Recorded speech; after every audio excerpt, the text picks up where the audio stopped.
بسم اللہ الرحمن الرحیم۔ السلام علیکم دوستو۔ بادشاہ کا چور۔ ایک بادشاہ اپنے ایک ملازم سردار سے ناراض ہو گیا اور اسے دربار سے نکال دیا اور حکم دیا گیا کہ تم دن رات اپنے گھر میں پڑے رہو۔ بہت پہلے جب ہر جگہ بادشاہی حکومت کیا کرتے تھے، ایک مرتبہ ایک بادشاہ اپنے ایک ملازم سردار سے ناراض ہو گیا اور اسے دربار سے نکال دیا اور حکم دیا گیا کہ تم دن رات اپنے گھر میں پڑے رہو، نہ کہیں باہر جا سکتے ہو اور نہ ہی کہیں کام کر سکتے ہو۔ یہ بظاہر معمولی حکم تھا، کیونکہ دن رات گھر میں پڑا رہنا، کچھ کام کاج نہ کرنا اور فارغ وقت گزارنا بہت مشکل ہوتا ہے۔ ویسے بھی ایک آدمی ایک ہی جگہ اور قسم کے لوگوں میں رہتے رہتے گھبرا جاتا ہے اور تو اور بہت وحشت ہوتی ہے، وقت کاٹنا دوبر ہو جاتا ہے۔ چنانچہ اس کے ساتھ بھی ایسا ہی ہوا۔ وہ سارا دن پڑا رہتا اور کوئی کام نہیں کر سکتا تھا۔ سردار بہت پریشان تھا، کیونکہ اس کے بچوں کے پیٹ بھرنے کا سوال تھا۔ جب وہ گھر سے باہر قدم نہیں نکلے گا تو بیوی بچوں کو کھلائے گا کہاں سے؟ اتفاق سے کچھ دنوں کے بعد بادشاہ، وزیر اور شہزادے بلائے گئے۔ سردار کو ایک ترکیب سوجی تو اس کی آنکھیں چمک اٹھی۔ اس نے اپنی بیوی کو پڑوس میں ایک قیمتی جوڑا لانے کے لیے بھیجا۔ وہ پڑوس سے قیمتی جوڑا لے آئی۔ سردار نے قیمتی جوڑا جلدی سے زیبتن کیا اور گھر سے نکل پڑا اور شان سے چلتا ہوا شاہی دربار میں جا پہنچا۔ درباری سمجھے کہ کوئی معزز مہمان ہے، اسے لے جا کر بڑے ادب سے دوسرے بڑے لوگوں کے ساتھ کرسی پر بٹھا دیا۔ سردار گردن اکڑ کر کرسی پر بیٹھ گیا۔ دربار شروع ہوا۔ جشن کی تمام رسمیں ادا کی گئی اور اس کے بعد دسترخوان پر اعلیٰ قسم کے کھانے رکھے گئے۔ سردار نے بھی ہاتھ بڑھا کر خوب ڈٹ کر کھانا کھایا اور پھر نظر بچا کر بڑی چالاکی سے سونے کی ایک رکابی اپنے لباس میں چھپا لی اور دربار ختم ہوتے ہی وہاں سے 9-2-11 ہو گیا اور گھر آ کر بڑے مزے سے سارا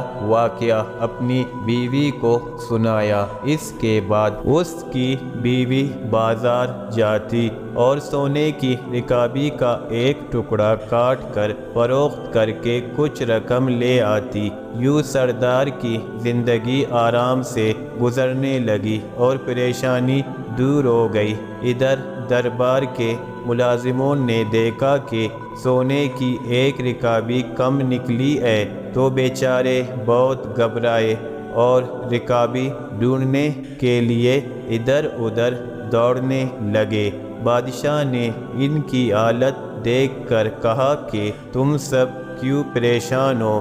مجھے معلوم ہے کہ سونے کی رکابی غائب ہو گئی اور اب وہ تمہیں نہیں ملے گی۔ مجھے یہ بھی معلوم ہے کہ وہ رکابی کس نے چرائی ہے۔ اگلے سال پھر جشن ہوا اور دربار مہمانوں سے بھر گیا۔ جشن کے اختتام پر مہمانوں کو کھانا دیا گیا۔ سردار اس موقع پر بھی موجود تھا۔ کھانا کھانے کے بعد پھر اس نے نظر بچا کر بڑی اطمینان سے ایک سونے کی رکابی اپنے لباس میں چھپا لی۔ دربار ختم ہوا تو مہمان جانے لگے تو سردار بھی محل کے دروازے سے باہر نکلنے لگا کہ اچانک بادشاہ سامنے آ گیا۔ بادشاہ کو دیکھ کر وہ بہت سٹ پٹایا اور گھبرا کر ادھر ادھر دیکھنے لگا۔ بادشاہ نے ہاتھ بڑھا کر اس اس کا ہاتھ پکڑا اور کہا کہ پچھلے سال کی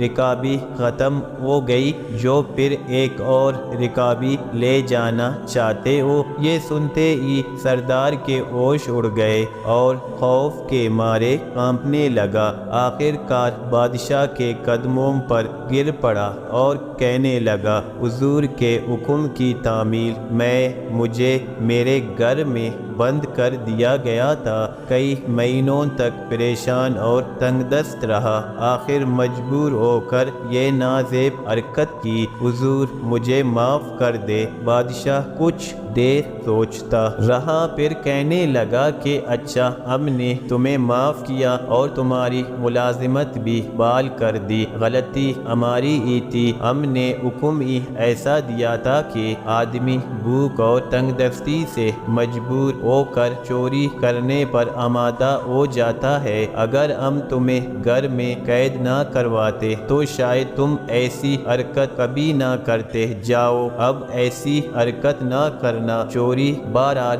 بری حرکت ہے۔ بادشاہ اور سردار دونوں نے غلطی کی تھی، دونوں نے اپنی اپنی غلطی تسلیم کر لی اور ایک دوسرے کا آئندہ لیکن عبرت حاصل ہو گئی۔ کہتے ہیں کہ پھر سردار نے کبھی چوری نہ کی اور نہ بادشاہ نے کبھی کسی کو ایسی سزا دی۔